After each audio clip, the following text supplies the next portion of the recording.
I give sadaqah. That should be enough. Do I really have to account for zakah? That's actually a major transgression, and not paying zakah in the amounts that is required, in the ways that is required, and to the people it's required to, is a transgression spiritually and economically, and it will erode the blessings of fortune that you have been given by Allah subhanahu wa ta'ala. Honorable judges, respected audience, and everyone here today. Bismillahirrahmanirrahim. Assalamualaikum warahmatullahi wabarakatuh. First of all, I'd like to thank to the Almighty God, Allah subhanahu wa ta'ala. It is because of Him we are all able to attend to this contest. My name is Fatin Mohana El Difani. I'm from Senior High School of Al Kautsar Banyuwangi. And here, I would like to deliver my speech entitled, Isn't Zakah like Sadaqah? The difference between Sadaqah and Zakah is clear.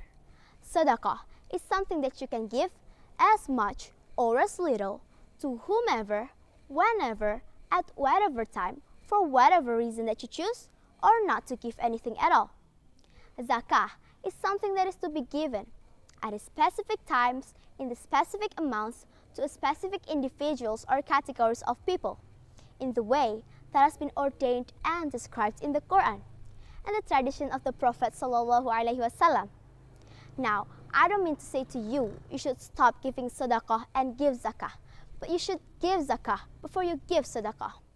And zakah is something that is an obligation that is always tied to the obligations of the Quran.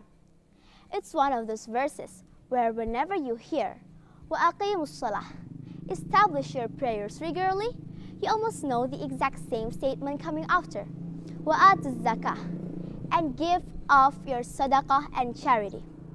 Now the word sadaqah in the Quran has a dual use meaning. Zakah is obligated by Allah subhanahu wa ta'ala, not just general charity that is given. وَآتُوا الزَّكَاةَ, purify your wealth.